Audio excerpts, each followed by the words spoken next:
Olá, povo de Deus! Estamos iniciando a nossa live das 20 horas em ponto.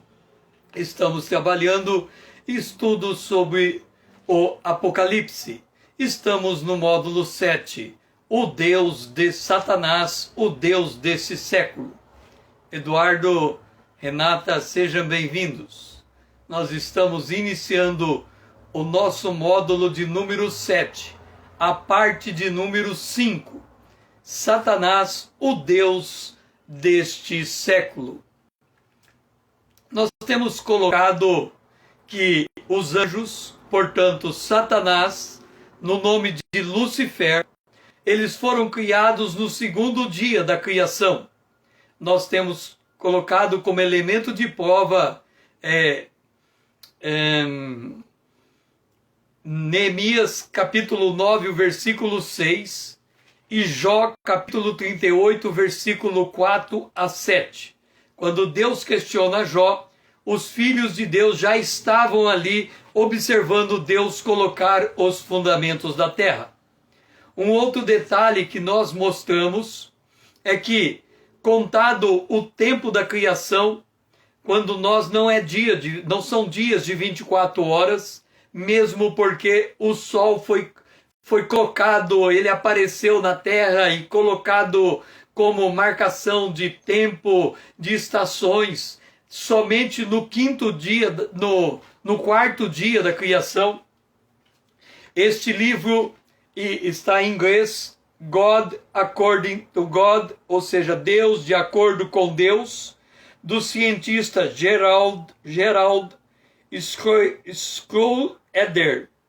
Esse cientista, ele é um cientista judeu estudando a criação, e aí ele coloca que cada dia, do dia 0, que é Gênesis 1:1, até o dia 1, que é Gênesis, quando Deus faz o primeiro dia, a luz, se passaram 3 minutos.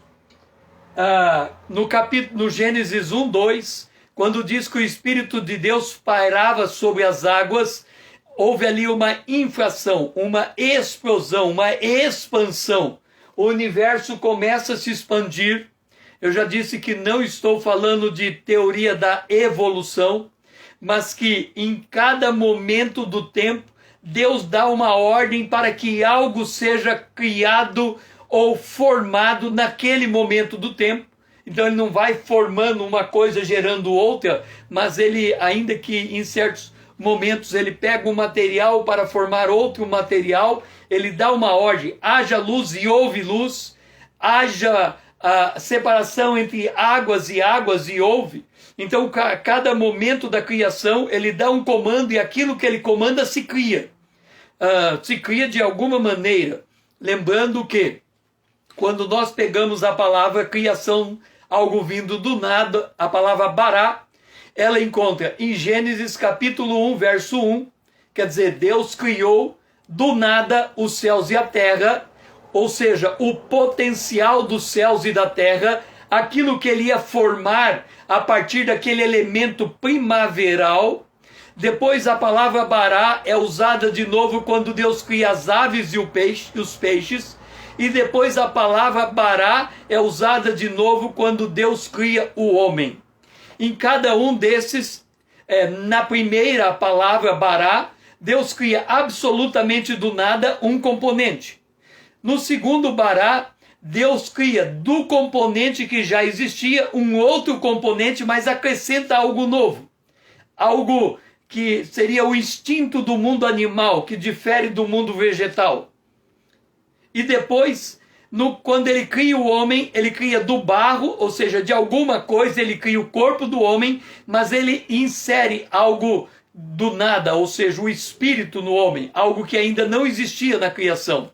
Então, esse cientista coloca do dia 0 ao dia 1, 3 minutos, do dia 1 ao dia 2, 8 bilhões de anos, do dia 2 ao dia 3, a metade do tempo, 4 bilhões de anos, 8 e 4, 12. Do dia 3 ao dia 4, 500 bilhões de anos, a Terra e o Sol ela geologicamente tem, parece, em torno disso, 500 bilhões de anos. Depois, no quinto dia, cai pela metade, 250 milhões de anos.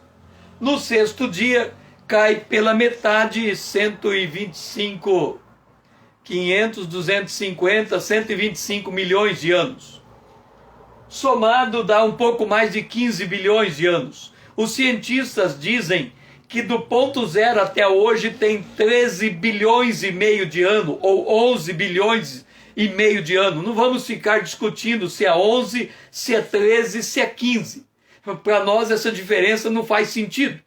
Mas para quem viveu naquela época, talvez faça algum sentido. Quer que seja 11, 13 ou 15 bilhões de anos, o fato é que o dia 2 corresponde a algo perto de 8 ou 7 ou 6 bilhões de anos.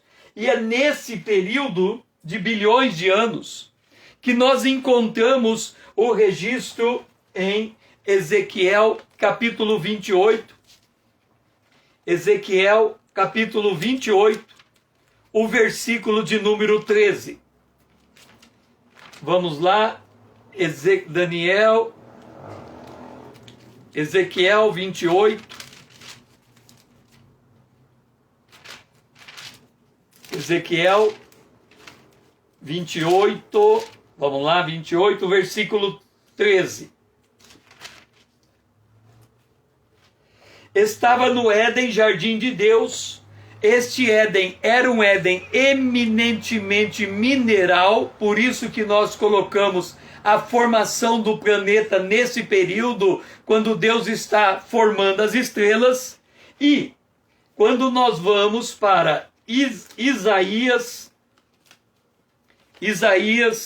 14, 13, Isaías 14, nós vamos ver a desmedida ambição de Satanás. Observa, o que nós falamos até aqui? Vamos colocar aqui o segundo dia, águas e águas. Quando nós olhamos para o segundo dia, Deus disse, e ele chamou o firmamento céus.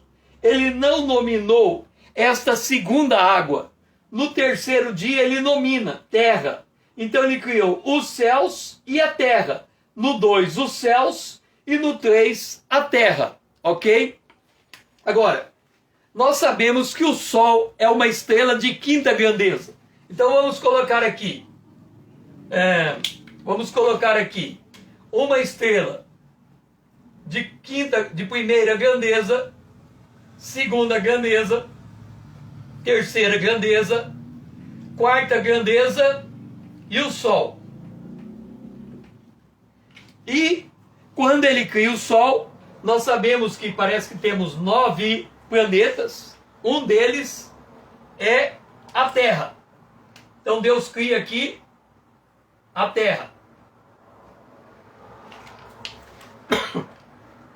Agora, entenda, os anjos são espíritos ministradores a favor daqueles que vão herdar a salvação. Mas vamos ficar essa palavra, são espíritos ministradores para servir. Então Deus diz a Satanás, Lúcifer, você é o primeiro anjo criado. Teria direito de estar aqui, do lado do trono. Eu quero que você saia da tua posição, que você desça para cá,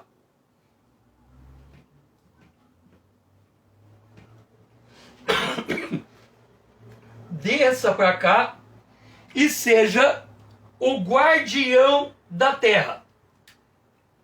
Você vai guardar a terra.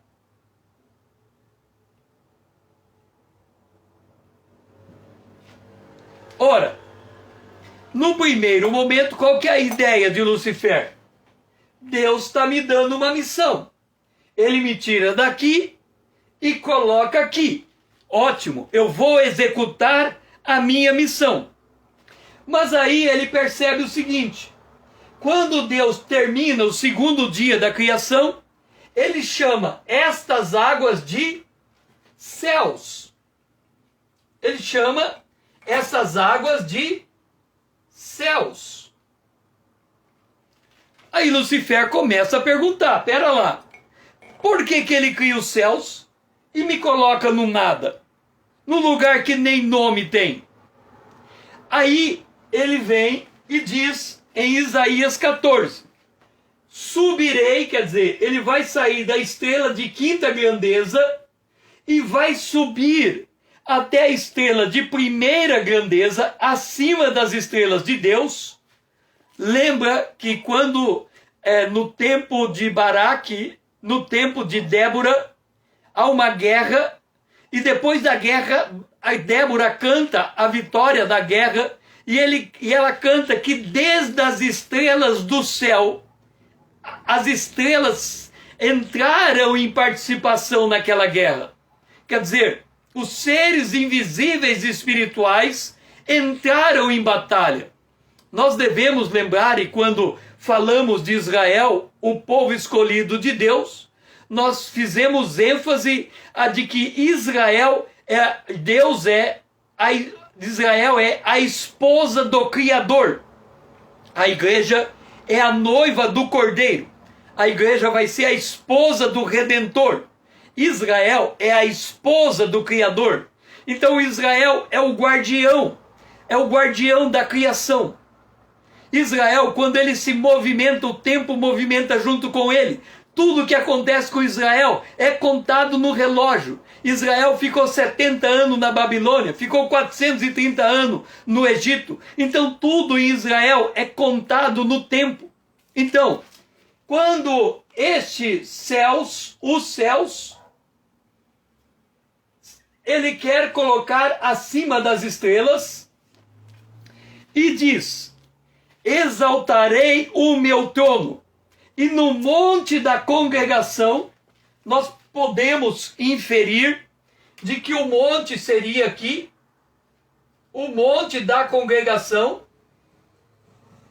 Aqui também tinha um monte. E aqui tinha um monte. Este monte que tinha aqui, ele ficava no norte. Então, Satanás, ou Lucifer, ele fala, eu vou sair da minha posição, vou me levantar, colocando um trono. Então ele queria colocar um trono,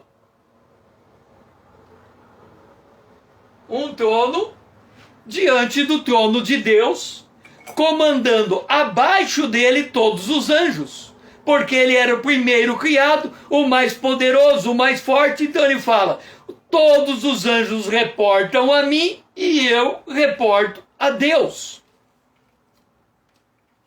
O meu trono, no monte da congregação me assentarei nas extremidades do norte. Subirei das mais altas nuvens e serei semelhante ao Altíssimo.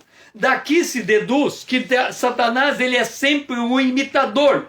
Ele imita dons espirituais, imita ministérios, imita caráter, ele se transfigura em anjos de luz, faz dos seus ministros de luz, de justiça. Então ele imita, é o papel dele, quer imitar a Deus. Subirei. E o verso 14, subirei e serei igual a Deus. Daí nós entendemos a proposta da serpente. Come do fruto proibido e você vai ser igual a Deus. Quer dizer, ele queria isso para ele, ser igual, tomar o lugar de Deus, ficar na frente de Deus, comandar a criação de Deus. E ele vai e induz o homem, a mulher, engana a mulher a fazer a mesma coisa. Ok. Então, seguindo em frente, verso Ezequiel 28:15. Ezequiel 28:15. Em Ezequiel 28:15, olha a situação de Lucifer antes da queda. Perfeito era no teu caminho. Quer dizer, Deus criou ele perfeitamente habilitado. Aí lemos, perfeito era no teu caminho. até que se achou iniquidade em você. Aí alguém chega e pergunta assim: César, se Deus cria tudo perfeito, como é que ele pode criar um ser, um anjo, que o anjo pode pecar contra Deus, ser iníquo, negar a Deus, se rebelar contra Deus? Entenda, Deus pode criar qualquer coisa, mas Deus não cria outro Deus. Deus é impecável, imutável, onisciente, onipresente, onipotente. Os anjos são poderosos, mas não são onisciente, onipotente nem onipresente. Anjos não são imutáveis e anjos não são impecáveis. Agora, Dora, seja bem-vinda. Note uma coisa. Quando Deus criou o homem, ele disse: você pode comer de toda a árvore frutífera, você pode comer da árvore do jardim, da árvore da vida no meio do jardim, você não pode comer da árvore do conhecimento do bem e do mal. Se comer, morre. Ok. O que significa isso? Deus está criando um ser livre, mas ele é responsável por sua escolha. E se ele escolher a árvore do conhecimento do bem e do mal, ele define o seu destino final, a morte. Depois da morte vem o juízo, depois do juízo vem o lago de fogo. Agora, quando lemos em Mateus, o lago de fogo destinado a quem não crê em Jesus foi de antemão preparado para o diabo e seus anjos. Então, de alguma maneira, quando Deus cria os anjos, ele diz a mesma coisa. Você é perfeito. Você me obedece perfeitamente, mas você é livre para escolher. Se você escolher me desobedecer, está te esperando o lago de fogo e enxofre, o lago de a morte eterna. Então o anjo tinha também consciência do seu destino, caso se rebelasse contra Deus. Agora você vem e pergunta: César, por que que Deus escolhe criar o homem, escolhe criar o anjo, com potencial de queda, com livre-arbítrio? Por quê? Porque não é só uma questão de não criar outro Deus. É que Deus é amor. E a única forma de alguém amar alguém é se ele espontaneamente, voluntariamente, por sua própria decisão, ele assume que vai amar aquele a quem ele toma por objeto do seu amor. Então Deus precisava de seres livres para escolher se amariam a Deus, ficando com Deus, se desprezariam a Deus, morrendo eternamente.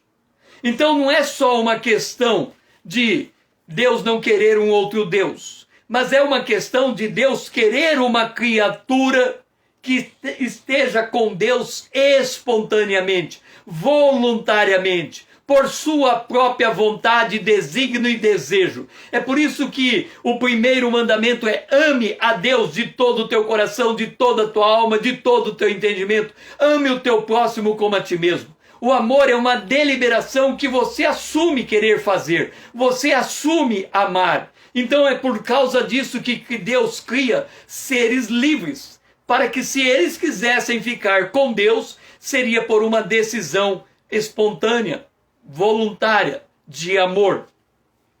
Então, achou iniquidade em algum momento. E quando achou iniquidade, ele disse no coração: eu vou subir acima das estrelas. Eu vou me colocar na extremidade do norte, acima das altas nuvens. Quer dizer, se nós imaginarmos que as altas nuvens que ele faz menção seria o universo,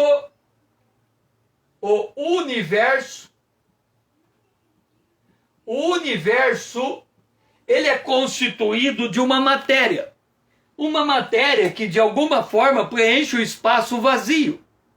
Então, esta matéria que é o universo, ele está dizendo: eu vou extrapolar o universo, porque Deus transcende o universo. Então ele também queria transcender o universo. Quer dizer, ele queria assumir a posição de Deus, Criador, Redentor. Ele queria assumir essa posição de Deus. Então, em Ezequiel 28:16, o aumento da riqueza faz ele crescer em ambição de ter poder sobre os outros. Olha lá, verso 16 de Ezequiel 28. Na multiplicação do teu comércio se encheu o teu interior de violência e pecaste. Tem um dito que diz assim: você quer conhecer um homem de verdade? Dê poder a esse homem. Se o poder manter a integridade desse homem, ele é íntegro. Mas se o poder desfigurar esse homem, ele é corrupto, ele é iníquo.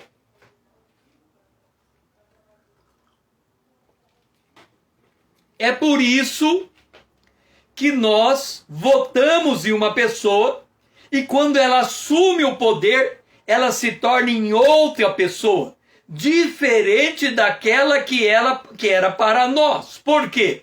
O poder tem essa capacidade de corromper quem o exerce.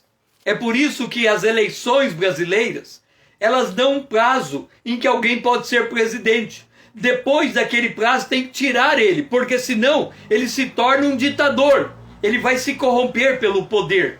E aqui, à medida em que ele aumentou, multiplicou o seu comércio, vamos entender uma coisa. Nós estamos falando de anjos e não de homens. Ele multiplica o seu comércio a partir da terra. Ele provavelmente é assim que a gente consegue entender o texto. Imaginando que cada estrela tenha principados, seres invisíveis, dominando aquelas regiões invisíveis, entenda, invisíveis. Eu não estou falando que existe vida fora do universo, fora da Terra. Vida do ponto de vista visível não existe. Mas vida do ponto de vista invisível, anjos, serafins, querubins, arcanjos, eles estão por lá. Satanás está no segundo céu hoje. Então ele negociou com a primeira, a segunda, a terceira, a quarta, a quinta estrela. Ele tinha influência, ele era poderoso. Quantos países pequenos têm comércio com grandes países? Negociam com grandes nações. Verso 17. Elevou-se o teu coração por causa da tua formosura. Corrompeste a tua sabedoria por causa do teu resplendor. Quer dizer, o poder corrompeu ele para dominar os outros. E a beleza dele corrompeu ele para se tornar narcisista, voltado para dentro de si, egoísta, egocentrista. Ele passou a olhar para ele, a enxergar ele, a admirar a sua beleza. Lembra? Pedro anda sobre as águas. Ele não afunda. Quando ele olha para a circunstância, ele olha para Jesus, ele não afunda. Mas quando ele olha para o lado, ele afunda. Se a gente olha para Jesus, a gente é íntegro. Se a gente olha para nós, a gente afunda. Então, depende de onde você olha. Satanás, ou Lucifer, parou de olhar para Deus e passou a olhar para si. E quando ele olhou para si, ele corrompeu a sua sabedoria. Ele corrompeu a sua... Ele elevou o seu coração e corrompeu a sua sabedoria. Verso 18 de Ezequiel 28. Pela multiplicação das tuas iniquidades, pela injustiça do teu comércio, profanaste os teus santuários. Eu, pois, te fiz sair do meio de ti um fogo que te consumiu. Então aqui, quando diz assim, profanar os santuários. Aqui vamos entender uma coisa muito difícil de entender. Porque a gente lê a Bíblia de um jeito que a gente fecha a Bíblia ao conhecimento e não entende o que está escrito. Jesus disse, os anjos não se casam e não se dão em casamento. Os anjos não se casam e não se dão em casamento. Deixe-me dizer uma coisa para você. Está no Antigo Testamento. Então você pode ir lá e pesquisar. Existe uma proibição de um tipo de sexo no Antigo Testamento. A proibição é essa. O homem não pode fazer sexo com animal. O homem não pode fazer sexo com animal. O anjo não pode casar com outro anjo. O anjo não casa e nem se dá em casamento. Existe o mundo moral, existe o mundo animal. O que é o mundo moral? O mundo moral é o mundo racional. É o mundo em que você recebe um comando e obedece o comando. Então Deus diz, o homem não pode fazer sexo com a vaca. O homem não pode fazer sexo com a bezerra. Ok? O homem não pode fazer sexo com a égua. Não pode. Mas nada fisicamente impede que isso aconteça. Existe muita gente, a gente ouve relatos a respeito disso, de homem que faz sexo com vaca, que homem que faz sexo com égua. Em muitas fazendas, quando o homem não tem uma mulher para coabitar e ele tem vontade sexual, ele para a égua no campo, encurrala a égua e faz sexo com a égua. Você vai falar, César, é absurdo. Tanto é absurdo que na lei moral de Deus, o homem não pode fazer sexo com a égua. Mas não tem um impedimento físico. Se o homem juntar uma égua e fizer sexo com ela, ele não vai levar um choque, não vai cair um raio em cima dele, ele não vai ter uma explosão no corpo. Ele vai fazer. Ele só não fará se ele olhar para a lei de Deus e lembrando da lei de Deus, ele não faz sexo com animal. Existe uma outra proibição na lei, no Antigo Testamento, deixa eu explicar ela. Um homem não pode fazer sexo com uma mulher de um outro homem, chama adultério, ok? Um homem não pode fazer sexo com uma mulher de um outro homem, é adultério. Mas tem uma lei que diz que o homem, ao fazer a sua roupa, ele deve bordar uma trança de azul na barra da roupa da mulher, uma trança, e quando ele olhar para aquela trança, ele vai se lembrar que ele não pode coabitar com a mulher de outro homem porque é adultério. Aquela trança é para trazer a memória dele que ele fisicamente não tem, ele tem uma possibilidade, ele pode fazer se ele quiser, mas na lei de Deus ele tem uma ordem que ele não deve fazer. Por que, César, você está dizendo isso? Porque aqui está dizendo que Ezequiel, no capítulo 18, diz assim: profanaram os teus santuários. Significa que anjos coabitaram com anjos. E aí nós entendemos os filhos de Deus coabitando com os filhos dos homens. Ou seja, ato sexual entre anjos e homens no dilúvio. Por isso vieram os anaquins, que era fruto dessa coabitação. Então entenda, só existe uma lei de certas coisas não serem feitas. Aliás, só existe um jeito de certas coisas não serem feitas. A lei de Deus. Por exemplo, a lei de Deus diz, não matarás. Mas se um homem quiser matar o outro homem, ele mata. Mas se ele lembrar da lei de Deus, ele não mata. Então, quando a Bíblia diz, os anjos não se casam nem se dão em casamento, ele está dizendo, quando Deus criou o anjo, ele criou o anjo para não ter relação sexual. O anjo não pode ter relação sexual. Mas se o anjo desobedecer, se o anjo cair em iniquidade, ele pode fazer o que Deus nunca permitiu a ele fazer. Isso é iniquidade. Por isso, diz aqui em Ezequiel 28, pela multiplicação da tua iniquidade, pela injustiça do teu comércio, profanaste os teus santuários.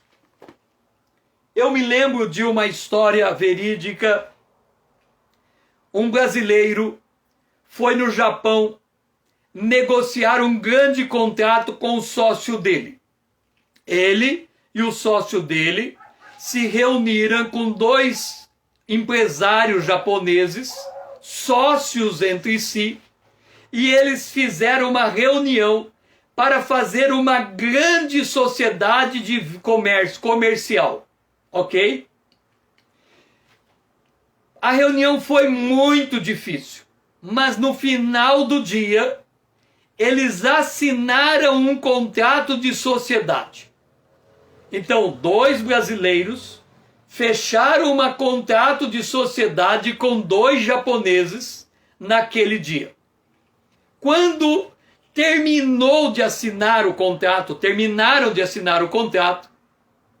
um dos brasileiros virou para um dos japoneses e disse assim, hoje é dia de comemoração, vamos a uma casa de baixo meretrício, vamos procurar uma prostituta para comemorar. Acontece que este brasileiro era casado. Quando ele terminou de dizer aquilo, o japonês levantou, pegou o contrato da mão dele, pegou o outro contrato, rasgou o contrato e disse, está desfeita a sociedade. Porque se você não honra a tua esposa, você não vai honrar o comércio. Da mesma maneira, como Satanás ele era injusto no comércio, a injustiça do comércio passou a ser também uma injustiça nos relacionamentos. O aumento da iniquidade e da injustiça fez profanar os santuários, uma provável relação sexual ilícita e abusiva entre os anjos. Entre os anjos.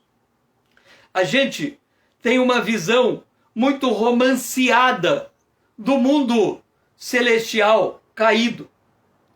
Se Deus diz que não case nem casamento, então anjo não casa, e a gente para de pensar a respeito do assunto. A gente não percebe que anjo é igual homem no sentido de serem seres morais. Se Deus dá um comando, obedeça. Se não desobedecer, é rebelião. Se o homem desobedecer, é desobediência. Tem o fogo reservado. Então, quando você tem um anjo que cai na iniquidade, não há limite para o tipo de pecado que ele vai cometer. Esta é a ideia.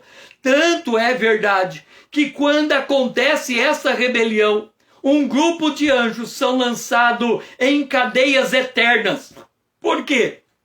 Se eles fossem soltos, talvez por um minuto, eles teriam capacidade de destruir o universo inteiro, não só um sistema solar. Então, esta é a condição de Lucifer. O aumento desmedido da ambição de Lucifer, o levou a querer ser semelhante ao Altíssimo, com um maligno intento de destronar Deus. Nós estamos aqui montando o cenário da rebelião. Isso não aconteceu da noite para o dia. São bilhões e bilhões de anos, maquejando, matutando, tentando encontrar, construindo estratégia, fazendo negócios, manipulando seres invisíveis, formando legiões, estabelecendo estratégia. Olha a Primeira Guerra Mundial, quanto levou? Acho que 3 anos. A Segunda Guerra Mundial foram 5 anos. Exército movimentando daqui, movimentando dali, fechando daqui, fechando dali. Então é mais ou menos este o mundo, a dinâmica do mundo do segundo dia. Não é nada quieto, não é uma quietude, não é Deus estralando o dedo e a coisa acontecendo. Deus está provando as suas criaturas. Ele está dando às suas criaturas um cenário. E ele está colocando as criaturas em um campo de prova dentro desse cenário. Esta é a condição. Agora, vamos ver. Vamos fazer o movimento da revelação. Lúcifer perdeu o seu plano divino, a posição atual dos anjos caídos e o terceiro céu. Então vamos entender agora essa dinâmica toda. Observa que tudo que nós estamos falando está no segundo dia da criação. Por quê? Apesar da Terra estar no terceiro dia, do ponto de vista da formatação dela, da formatação das estrelas, ela já estava acontecendo no segundo dia. Ela estava embutida nessas águas de baixo. Então já havia aquela formação de água como matéria incandescente, Deus fazendo o mundo mineral. E vamos ver o que acontece. Ezequiel 28, o versículo 13. Abre a sua Bíblia e acompanha. Estava no jardim de Deus. Estava no jardim de Deus. A descrição desse jardim, comparando com a descrição do jardim do Éden, que tem o mesmo nome, o jardim do Éden do homem, aqui é mineral, lá é vegetal. O mundo mineral veio antes do mundo vegetal. Na etapa da criação, primeiro aconteceu a formação das rochosas, e depois veio a vegetação em cima das rochosas. Então, primeiro tem esse período da criação, que é o mundo mineral que está sendo criado. E no verso 14, tu eras o querubim da guarda ungida. Esta guarda, esse querubim, colocado no Monte Santo, esse Monte Santo era a terra. Ele era o guardião da terra. Ele andava, no brilho das pedras andava. Quer dizer, o mundo dele era o mundo mineral. Esse mundo que ele se movimentava era o mundo mineral. Esta era a realidade da criação naquele tempo. Agora, Apocalipse 14, verso 1 diz assim: olhei, e eis o Cordeiro de pé sobre o monte Sião. Lúcifer estava no Monte Santo. Quando Jesus se apresenta em Apocalipse 14, verso 1, ele está em cima de um monte. Esse monte chama Sião, que fica em Jerusalém. Agora vamos entender as coisas. Nós sabemos que o paraíso, o jardim do Éden que Deus plantou, ele fica onde hoje é a Babilônia. Ok? Lídia, seja bem-vinda. Ele fica onde hoje é a Babilônia. Depois Deus tira a história da redenção de cima da Babilônia e transporta a história da redenção para Jerusalém, a cidade do Deus vivo, a cidade do grande rei. Então Jerusalém é a cidade e ela tem o Monte Sião. Então, aquele primeiro monte, que foi o monte aonde Lúcifer tomava conta, há uma probabilidade que não seja o Monte Sião, mas que era um outro monte, que era anterior à criação da terra do reino vegetal, era na época do reino mineral. Agora, Apocalipse capítulo 20, versículo 6. Serão os que vão experimentar a primeira ressurreição, serão sacerdotes de Deus e de Cristo, e reinarão com ele 1000 anos. Então nós temos aqui, este que vai ter 1000 anos do governo JC, Jesus Cristo, o Rei dos Reis. Ou seja, a história, desde o princípio até o final dela, resulta no governo de 1000 anos de Jesus no planeta Terra.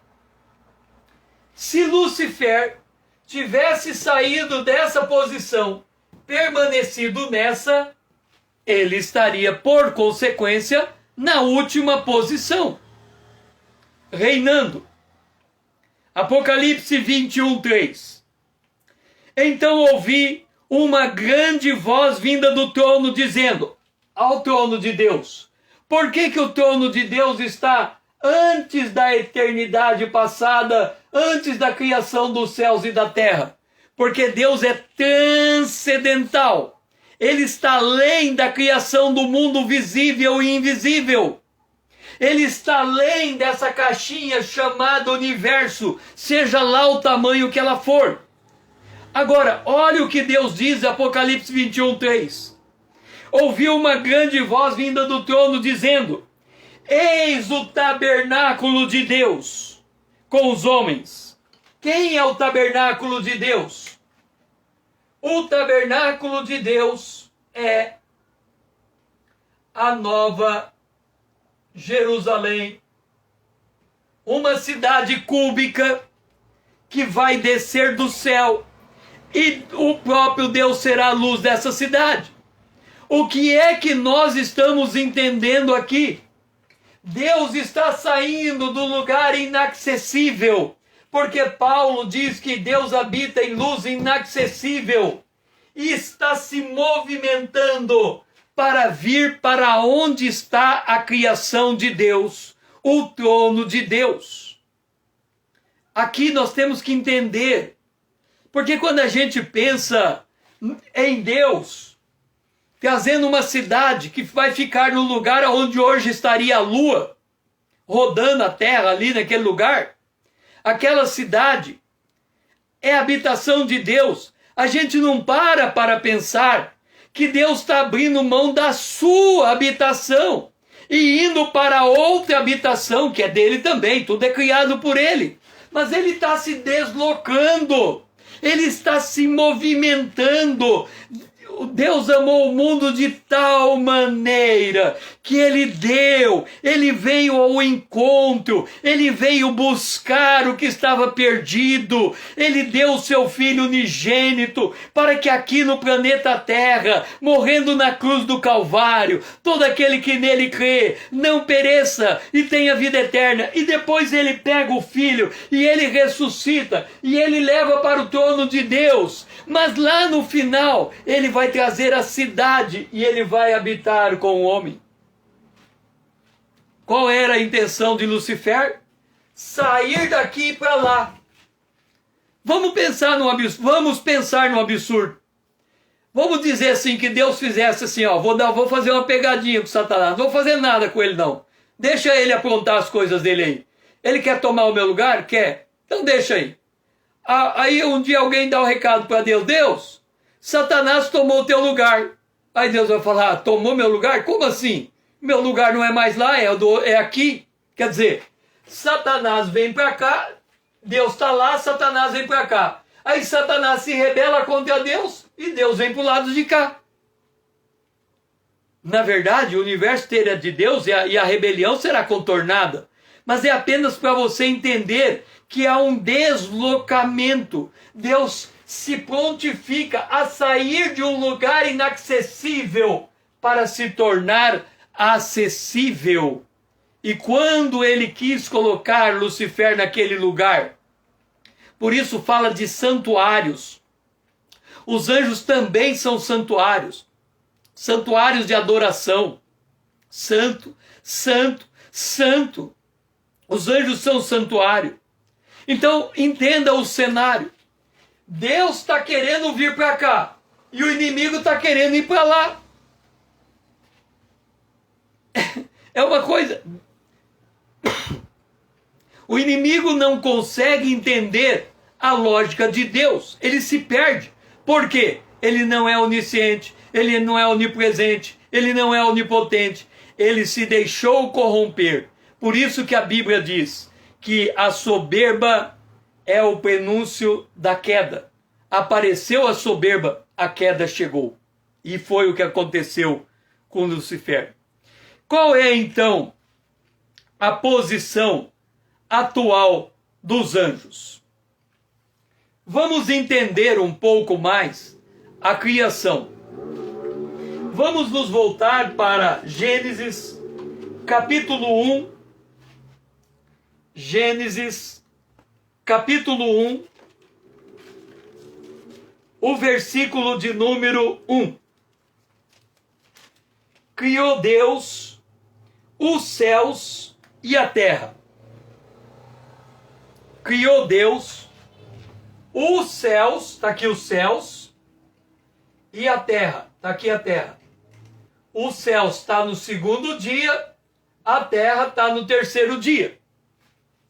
Mas lá no primeiro dia, céus e a terra. Agora, vamos achar o terceiro céu. Gênesis capítulo 1, versículo 5. Chamou Deus luz dia e as trevas noite. Chamou Deus luz dia e as trevas a noite. As trevas noite. Aqui temos o primeiro céu. Este céu, se nós levarmos em conta que o segundo céu é este aqui é o segundo céu. Este aqui é o segundo céu. Segundo céu. O que é o segundo céu? O segundo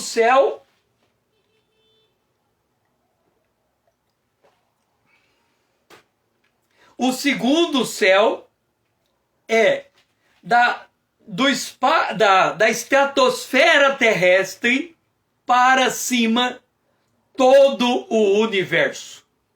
O segundo céu é todo o universo.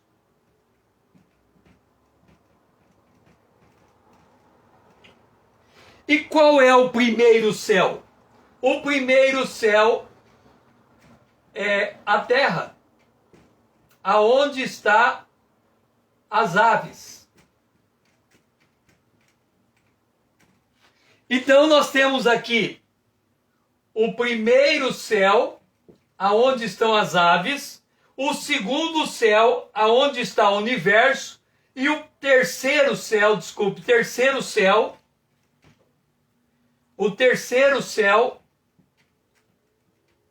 aonde está o Senhor. Por isso que Paulo diz que ele foi até o terceiro céu e ouviu coisas que não era lícita ser transmitida na terra.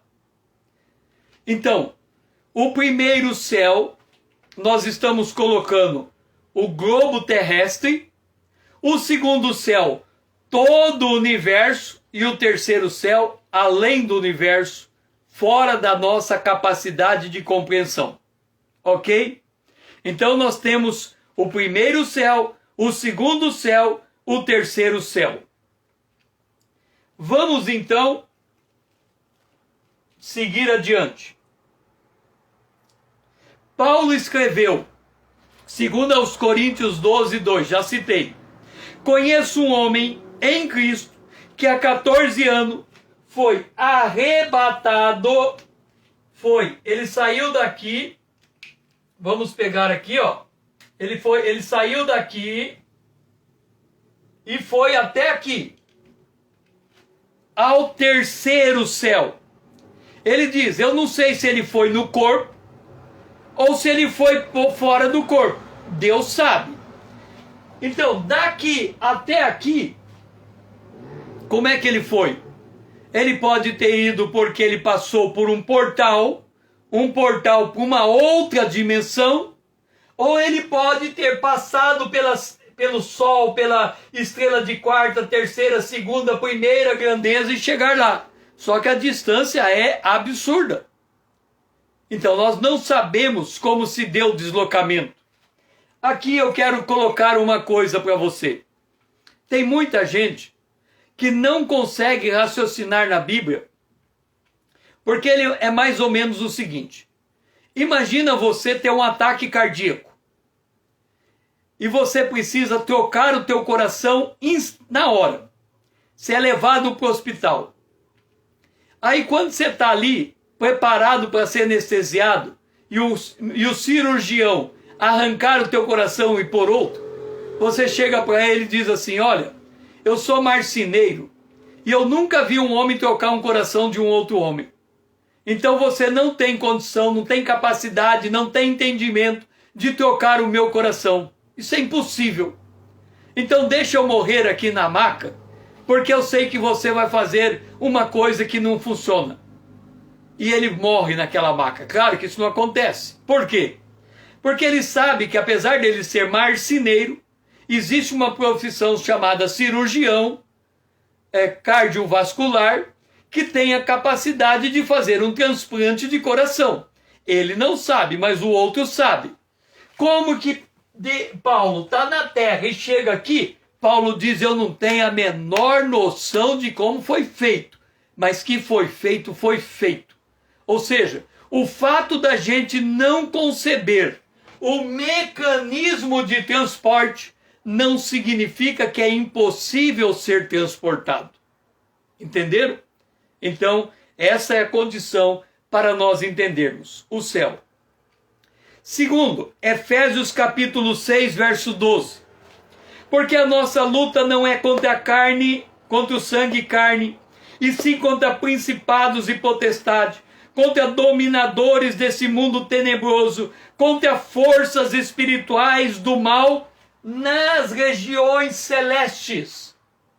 Aqui, você também pode entender de duas formas. Você vai dizer, César, o primeiro céu é a terra e todo o universo. O segundo céu é uma outra dimensão. E o terceiro céu é uma outra dimensão. E entre a primeira dimensão, que é o universo, e a segunda dimensão, que é o universo, que é além do universo, existe um portal. E você pode ir para o portal. Depois, você para ir na terceira dimensão, passa por outro portal. Quem vai lá saber? O que eu sei é que tem o primeiro, o segundo e o terceiro. E aqui eu estou demonstrando que o primeiro é a estratosfera, o segundo são as estrelas e o terceiro é depois. Aí você pergunta, César, por que você fala então que o espaço sideral diz respeito às regiões celestes? É porque a Bíblia fala de estrelas. Estrelas associando ela a seres espirituais. Então, como as estrelas estão no espaço sideral, eu entendo que este os seres vivem nesses espaços siderais. O fato é que quando Daniel vai orar, há uma batalha nesse espaço sideral. Agora entenda, entenda isso.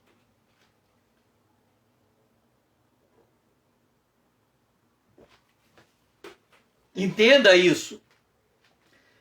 Nós estamos falando do mundo material. Estrela de primeira, segunda, terceira, quarta e quinta grandeza é o mundo material. Os anjos são seres espirituais, imateriais. Nós estamos falando que há uma interação desses seres imateriais com os seres materiais. César, qual é a evidência? Apocalipse 7:1.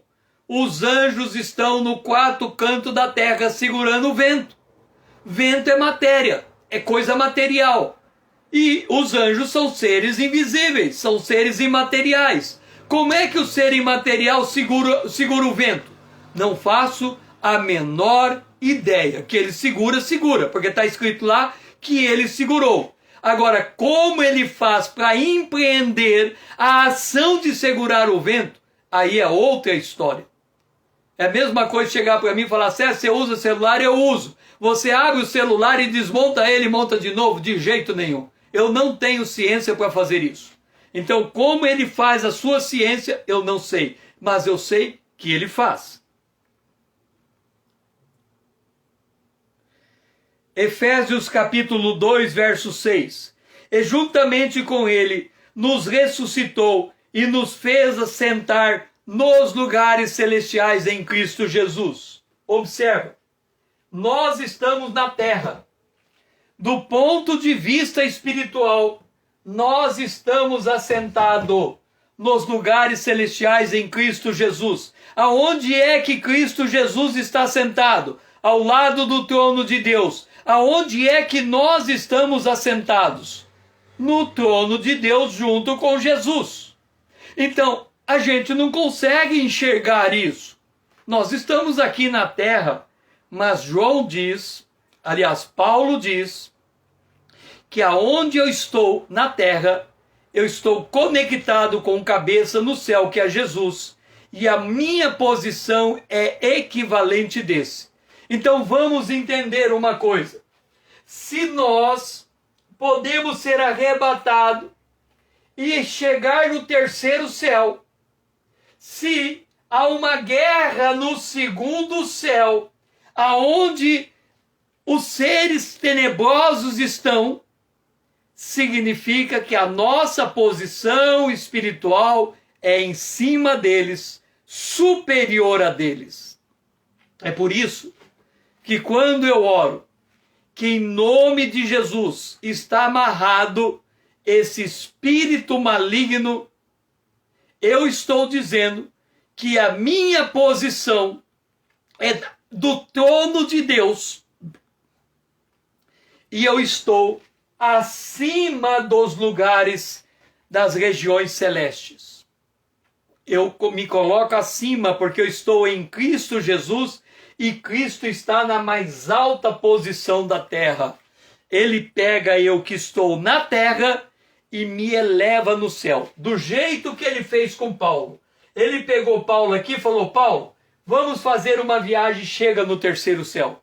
Se Paulo foi a terceiro céu, ele passou pelo segundo céu, e pelo segundo céu, ele passou pelas todas as hostes malignas. Agora que nós entendemos todo esse cenário, todo esse contexto, todo esse movimento celestial, vamos poder entender o que acontece no terceiro céu. E aí vamos continuar. Por enquanto, nós só estamos levantando o cenário. Nós estamos situando você nessa dimensão celestial. Eu não me impressiono com grandeza no sentido que tudo que nós estamos falando é absolutamente grande. É bilhões de anos. É movimentações em espaços siderais. Mas quando eu vejo tudo isso, eu sei que eu estou assentado em uma posição mais alta do que esta em Cristo Jesus. Então não estou olhando de baixo para cima. Eu não estou olhando com minha dimensão temporal. Eu estou olhando pela dimensão temporal divina, da posição divina, aonde ele me coloca para olhar e aonde ele me põe mostrando a sua revelação. Foi muito bom ter estado com você aqui. Nós vamos para a parte 6. Não sei quantas partes nós vamos ter para terminar este tema tão rico que é a queda dos anjos. Mas eu gostaria que você fosse comentando aquilo, as impressões que você vai tendo a respeito de tudo isso que você está recebendo. Lembra que eu estou folheando a palavra de Deus e estou extraindo conclusões a partir dos textos que estou lendo. Eduardo, Dora, Lídia, Renata, foi muito bom ter vocês aqui comigo. Se você está chegando agora, lembra de tornar meu seguidor. Vamos fazer essa conta relevante para que outros venham aprender a palavra de Deus. Vamos despertar o povo de Deus para que ele possa se colocar de pé e o próprio Cristo venha a esclarecê-lo. Pega esse aviãozinho, marque todos os seus amigos, mande esse vídeo para todos que você puder mandar. Me ajude a levar esta mensagem mais longe. Amanhã, às 20 horas em ponto, se Deus assim nos permitir, estaremos aqui para avançar esse tema tão rico que é a criação, queda dos anjos, sua intenção e como se dá todo esse cenário. Que você tenha um restante de dia abençoado na presença de Deus. Que o Senhor seja louvado.